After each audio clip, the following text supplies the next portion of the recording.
Well, welcome to Bali, everybody. Welcome to come and join me for a coffee chat. Why don't you?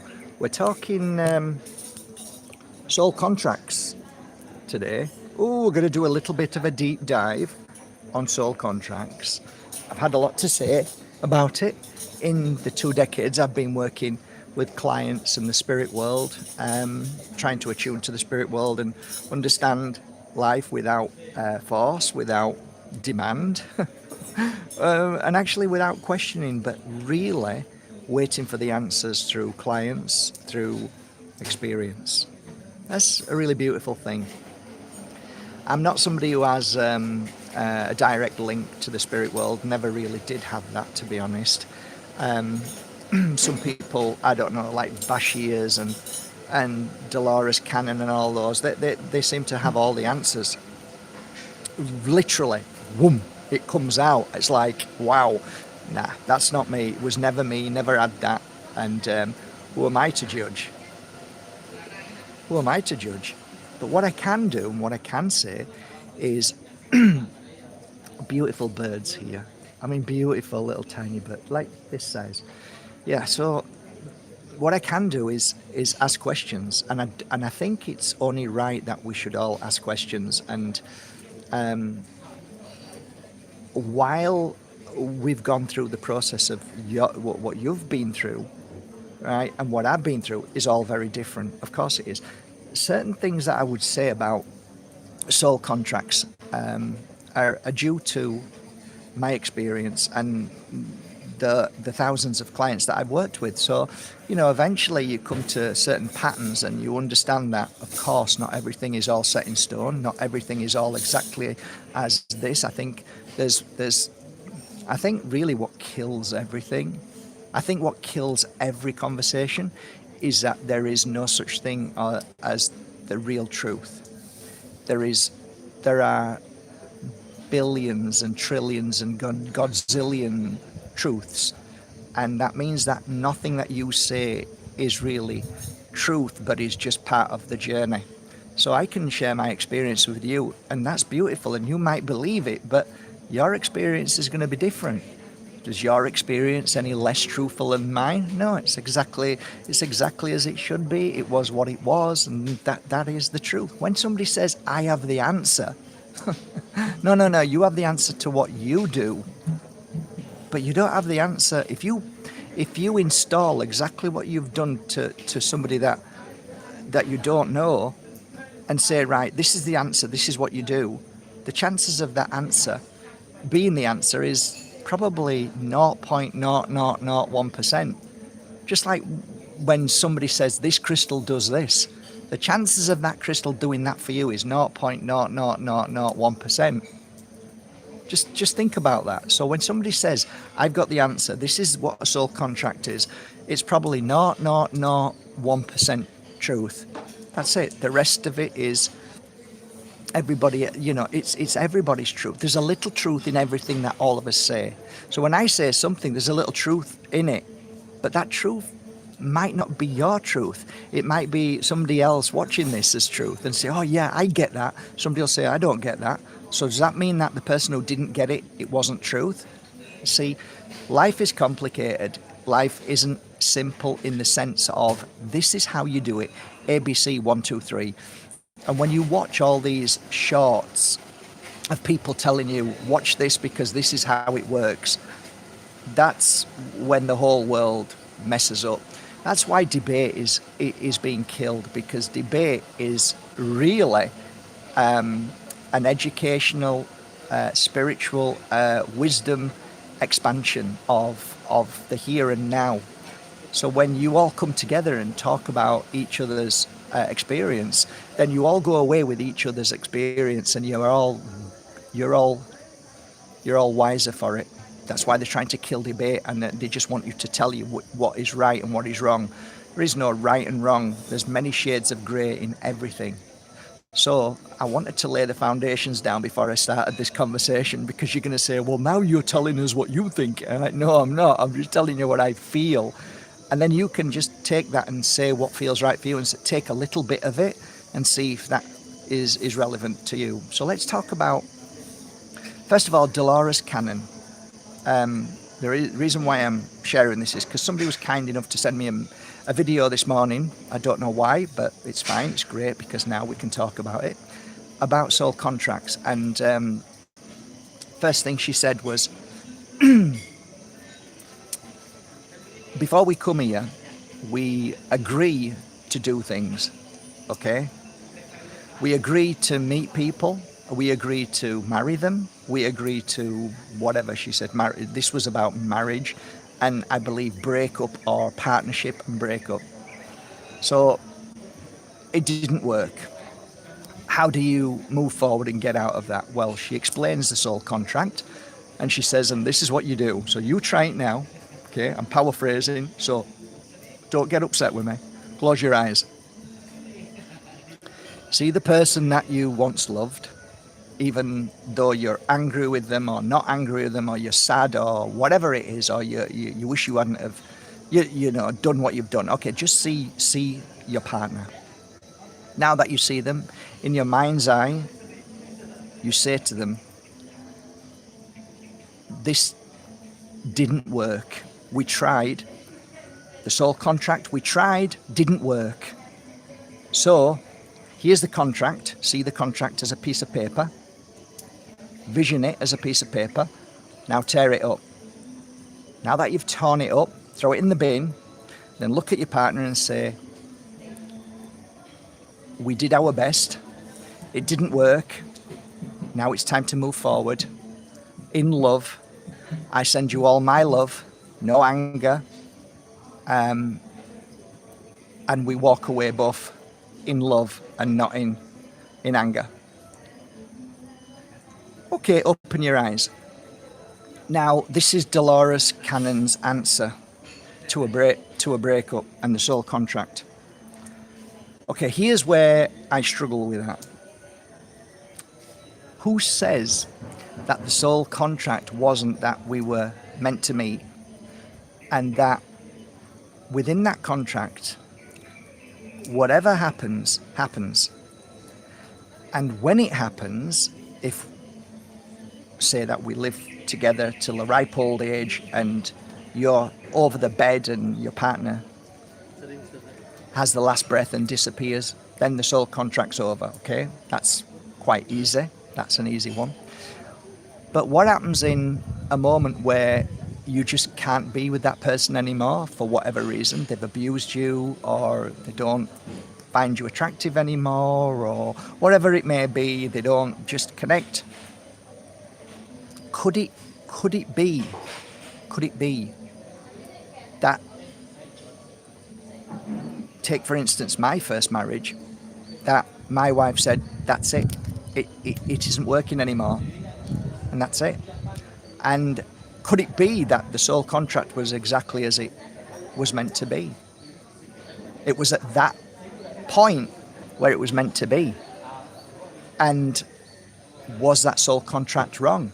Looking back now, I don't see it as wrong. I got married again 8 years later to another lovely, beautiful soul. We were together for 20 years. And then something happened, and wasn't that soul contract exactly as it should have been? Looking back now, absolutely.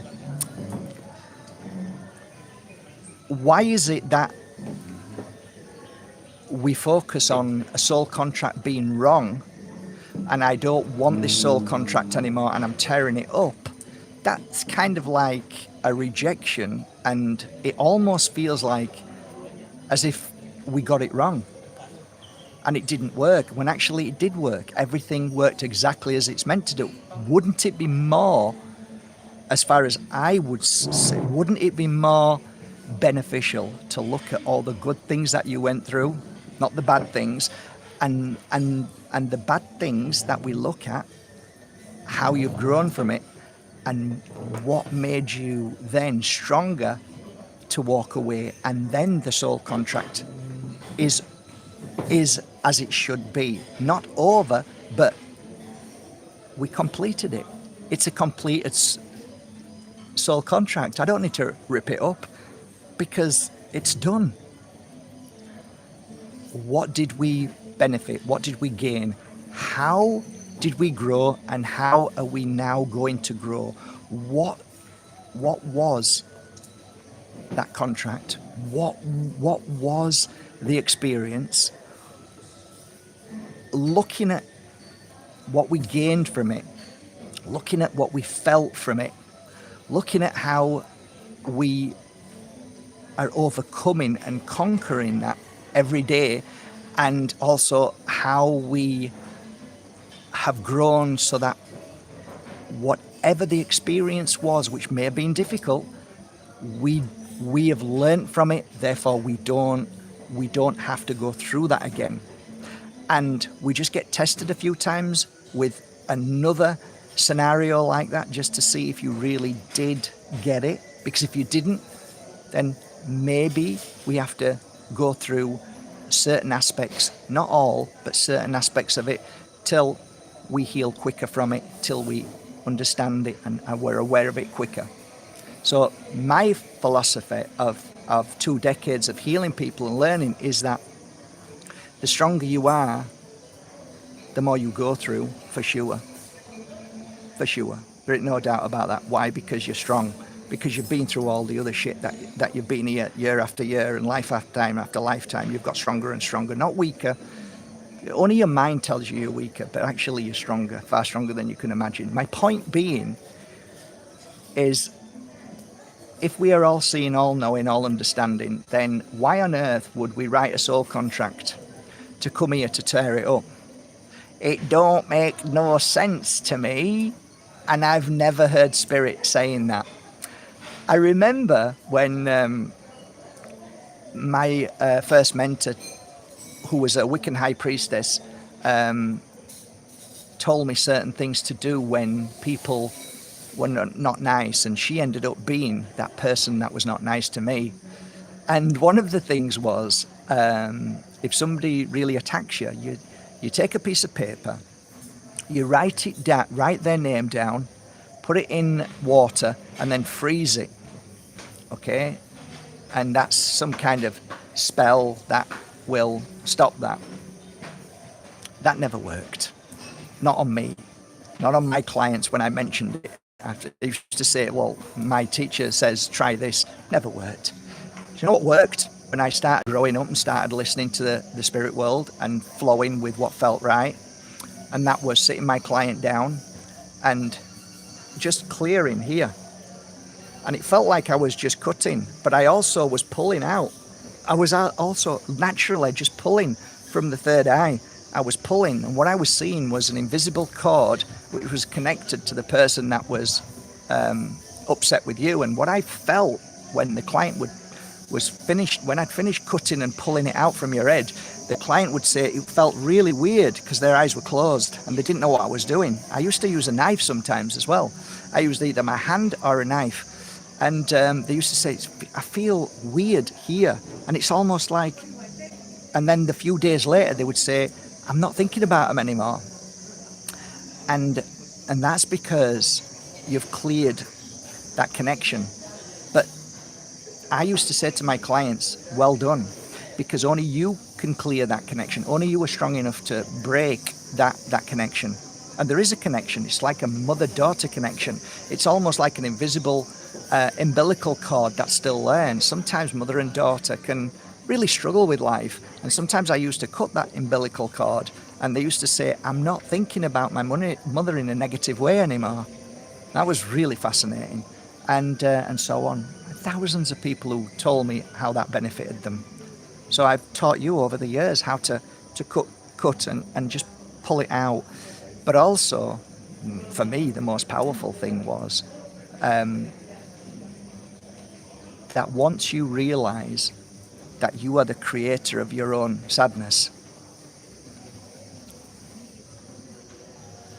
once you realize you have the power to clear everything, then that's where that saying comes from. No one has the power over you. And I always finish off by saying, unless you allow them to have.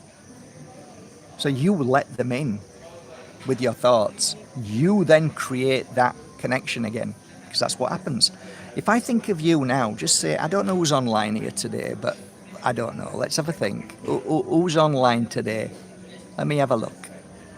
Just somebody say your name, just one name, please. Just say your first name and type in your first name. Let me just pick up one person. Takes a while for people to type. Dave. All right, Dave. I'm just going to close my eyes now, Dave. All right. And I'm going to try and picture you and see you and feel you, both mind, body and spirit. Okay, just for a second. I'm going to pick up on you.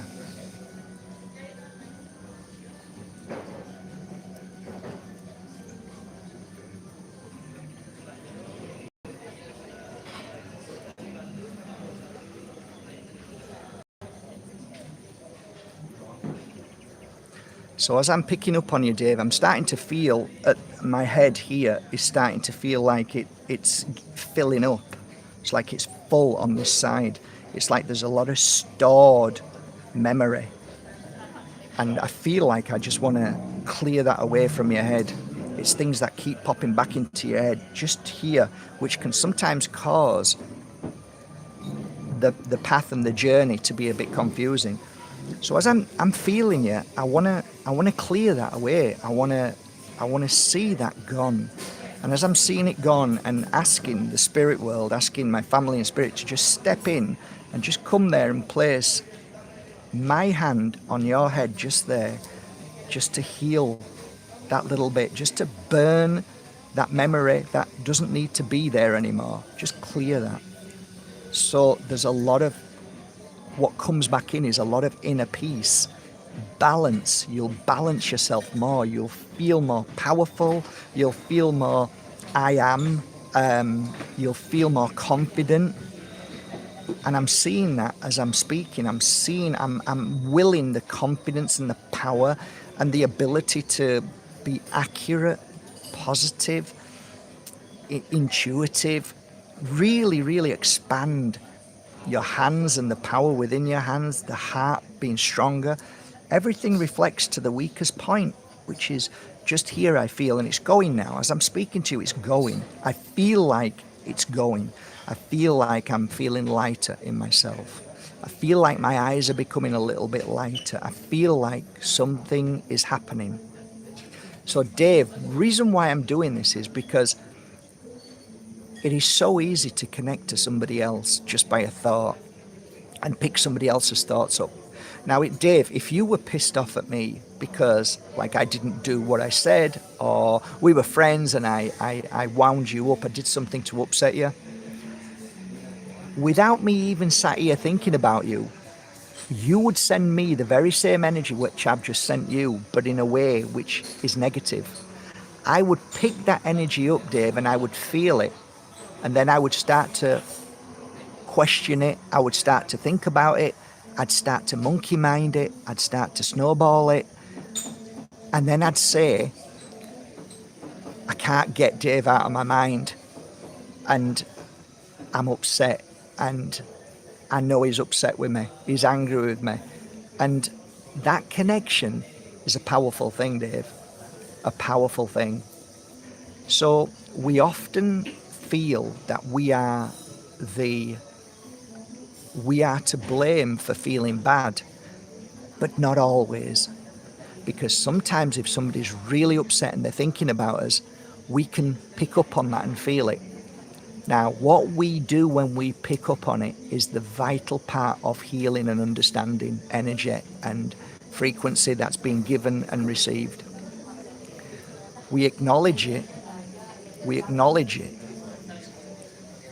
but we do not digest it and hold on to it. Now, certain people talk about sending it back with love and so on, but my feeling is, this is over the years that I've worked, the stronger you are and the more you focus on your healing journey, the stronger your energy will be not to allow anybody to affect you again. And the way I started that was by saying, no one has the power over me. That's how it all started. So moving forward from the soul contract. Of course, Dolores Cannon is right in so many ways. And I think we all are right in our own unique way. But I don't feel that you've done anything wrong. I mean, if you hit somebody over the head with a hammer, if you punch somebody in the face, if you deliberately abuse somebody, then that's different. But if circumstances happen and things just don't work out anymore and you've tried, then why is that a soul contract that needs ripping up? Because ripping it up means that it didn't work. My understanding is, of course it worked, and be thankful for it. Be thankful for everything, and it's a beautiful contract. And the time that we had together, I mean, for God's sake, there's a reason why we came together. There's a reason why we liked each other to begin with. So don't tell me this was wrong. It wasn't wrong. And it ended up wrong. It didn't end up wrong. It's just that we've come to a point where we've learned what we needed to learn. I'm not ripping up no soul contract. Why would I do that? It's all as it should be. And then we move on to the next contract. How many contracts there are? Who bloody knows? And and all the contracts going to be beautiful and wonderful? Are they bloody hell? What do you learn when it's all beautiful and wonderful? Nothing. What do you listen to? Who do you listen to when everything's wonderful? Nobody. Nothing. You don't even notice anything because you're too busy in the world of everything's fine. It's only when you're on your hands and knees praying to God or to the angels or to whichever person you pray to, your mum or whoever, is at that point when you listen, when you're asking for help. So my feeling is never ever look upon any situation or experience that you've been in to be one where it was negative. It wasn't negative. Yeah, he abused me. I know. People get abused every day. Kids get killed every day. Bad things happen in this world. That is one thing. Pain is inevitable in this world. But I think part of this journey is to learn, and I know it sounds awful, and every time I say this, Mark Passio comes into my head.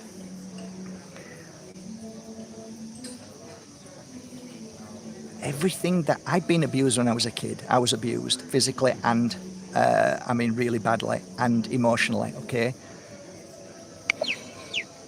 But I've overcome that now. That doesn't affect me anymore. I don't live in that energy, but I've created something so wonderful that is called knowledge, experience, and wisdom, because I'm not living it. I'm not suffering it. I've grown stronger than it, so it doesn't affect me anymore. Isn't that more powerful than living in blame, living in suffering, living as a victim? It makes sense. It's more powerful if we overcome it. I literally have overcome that. I don't live my life in fear of any of that. There might be little things that come up every now and again, think, oh, that's still it. And then you work on that little thing. But you grow all the time. I don't know, guys. But I don't like the idea of, if you said to me a soul contract as well, I just want to confirm this as well. A soul contract to me isn't written in small print. It isn't written in actual, factual, exact, this is how it's going to be. I don't believe that neither. I believe a soul contract is like, you're going to meet this person at this time, okay?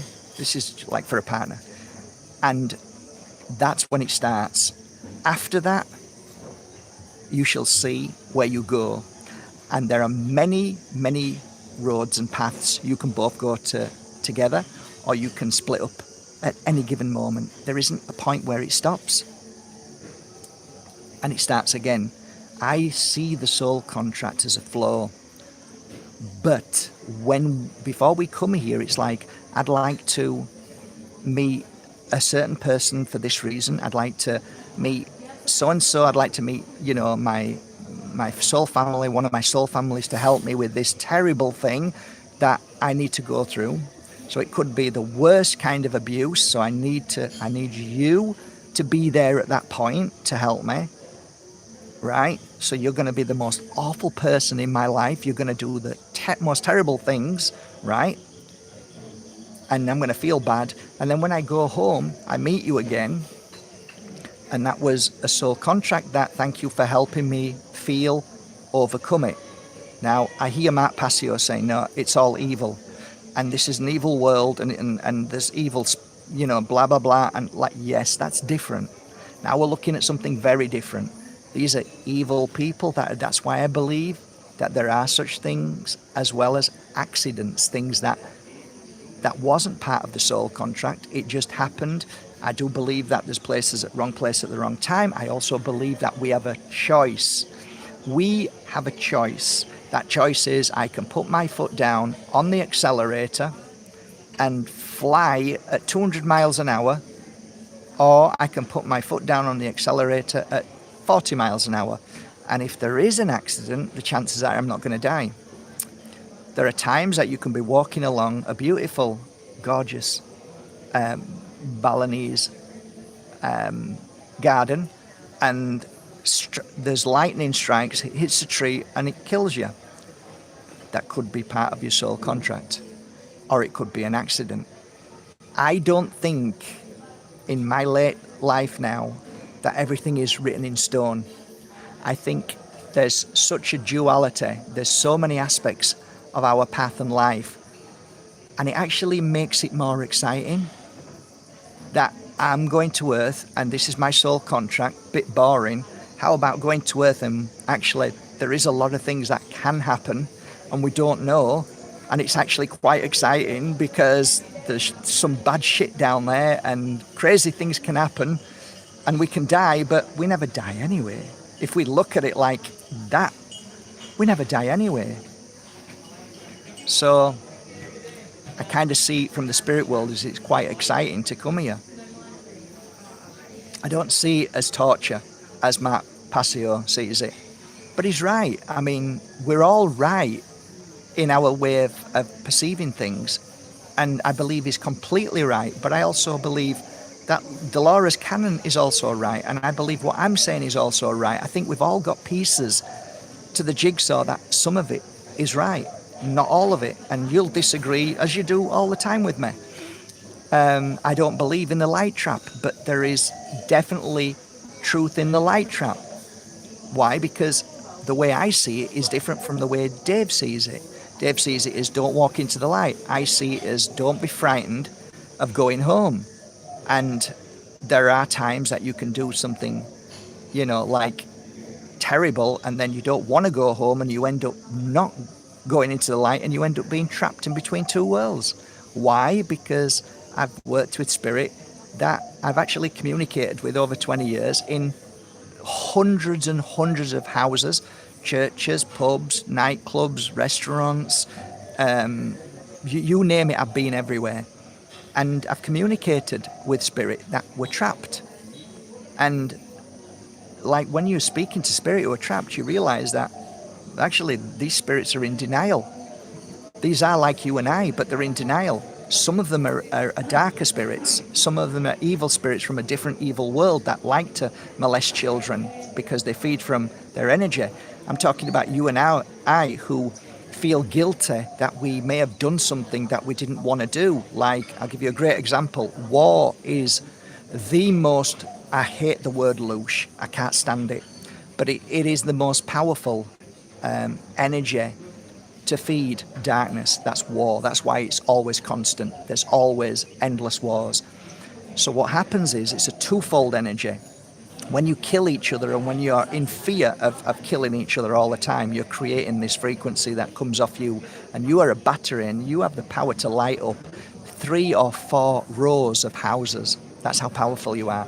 So when you're in fear, that energy is being used, it's a food for these dark entities dark energy, demonic, evil. That is truth. That is truth. But there's also an upside for evil to this. When you are a good soul and you believe you're doing the right thing and you're holding a gun and you shoot somebody and kill them on behalf of your satanic government system, you kill another soul. At the point where you leave the body, and it's a two-way thing as well, it's a bit deep, but it's true, it's a two-way thing. You've just killed somebody. That person who's just died is now as just being killed in shock.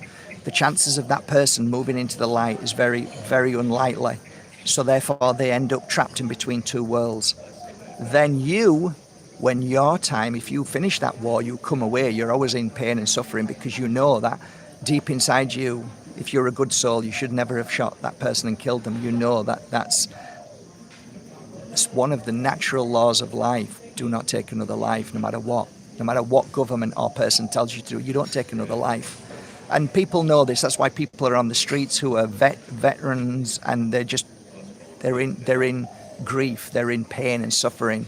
You can't justify by your government saying this is right and it's the law, then taking another life. No, it just doesn't work. That's why they end up post-traumatic stress, all of that. But the point being is, when they move into the light, they don't, because they're fearful, because they've been programmed by what I believe is a satanic system that created these belief systems.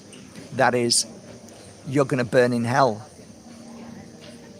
You've killed somebody, thou shalt not kill, but you killed somebody. Oh, but it's okay, but your satanic system said it was okay to do that, and you did it for the good of everything.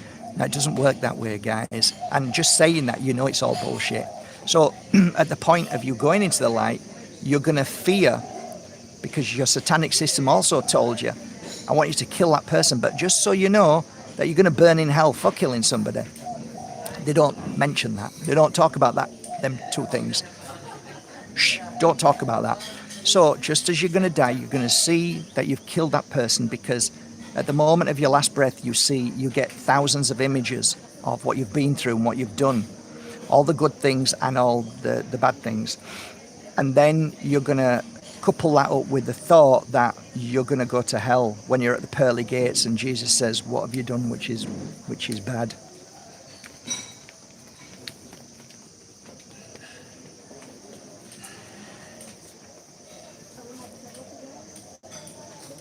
So you're gonna instantly think that you've killed somebody, so thou shalt not kill. You're gonna die and burn in hell. So the last thing you're gonna do is want to head to the light. So you refuse because of fear, and then you vibrate into what I believe is trap spirit. So now you're in between the world that people sometimes call purgatory. It's just trapped souls in between two worlds. So you're here, but you're not here physically. Here spiritually. And I used to go into properties to help people move from that, to give them the understanding that actually you're not going to burn in hell, and it was an experience, and you're not a bad soul, and your family's waiting for you. Or you might have been killed by somebody or hurt accidentally, and then you fear, and then you're in the trap, in between the trap world. Now I come into the room and try and talk to you, speak to you, and say, look, I see what happened to you, because that's what, for some reason, I get to see what happens to that person. I can feel it happening to them. And then I'll say, okay, this was an accident. It wasn't meant. This was your family's waiting for you in spirit. And then the light comes, this bright heat in the room comes, this power, and then you go home. You vibrate into the light. I've kind of moved from talking about the soul contract, but I hope you understand that whenever I talk about a subject, I can't literally focus on one thing. I have to divert to things that are important, and it might be all over the place, and I've been judged on that. All for 20 years I've been judged on that. People will come to a healing circle and say, You started off on one subject and then you took us on a journey which I was all over the place, but then you fitted it together at the end and it all made sense. Now, I'm not saying today I've made sense, but I do know I take you on a journey when I have a chat with you. And that journey is because I'm feeling each one of you, Dave, whoever's on here, I feel you, and I feel that there is a gentle whisper in my ear that takes me on to another conversation because of you, because you're here or you're gonna be here on replay. And I believe the spirit world, they're clever. They know. They bring people to the right message. Not everybody. It's corny. When people say, you're here because spirit world said so, there's a reason why you're here.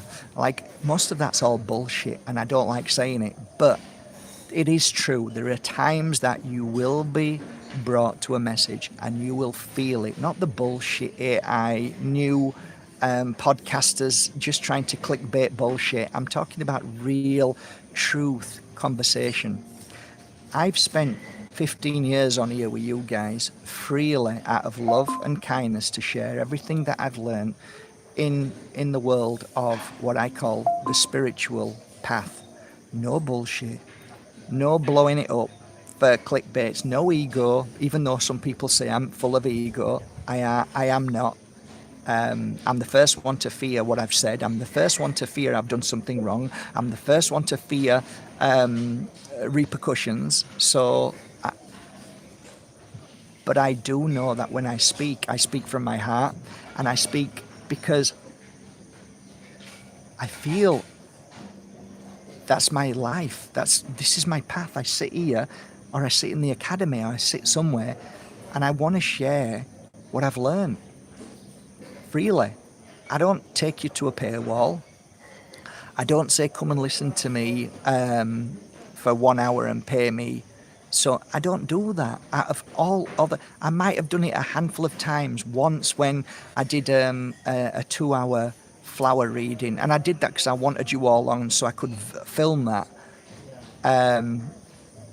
But most of the time, I give freely, and you guys, I know most of you guys appreciate it, and you think, okay, this guy seems I mean, you'll know if I'm a bullshitter or not, right? I talk about crystals every day. I love it. I love crystals. Why? Because they've helped me, but more so, they've helped my clients. What I've seen with the frequency and energy of crystal is phenomenal, but I don't say that they are the best thing in life and that you need it. I don't say that. I've never said you need it. I actually say that you are the most powerful crystal in the world, because you are 80% water, and in each drop of water there is a crystal. That means that you have millions of crystals in your body.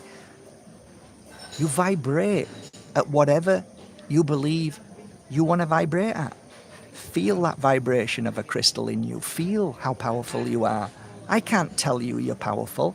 Only you can understand that by way of meditation, by quietening and stilling your mind, by going into nature and fucking forget about all the shit that's happening around you. Build yourself back up. Clear the bullshit out of your mind. That never happens anyway. It's all bullshit. What's in your mind is bullshit. That's why I always say, tell your mind to fucking shut up. It's clueless. It's dumb. Once you realize that, you tell your mind to shut the up. And now you start listening to your heart, which is connected to your spirit, which is connected to all that is, your spirit world, that knows everything. And when you are in your heart, you are in peace. When you are guided by your heart, you are guided by your spirit, which overrides the stupid mind that should only be used when you're crossing the road so you look left and right. Thank you, mind. Other than that, shut up. You know nothing. I'm going to leave it there, guys. I love you all. Have a great day. Food for thought. Bye. See you tomorrow.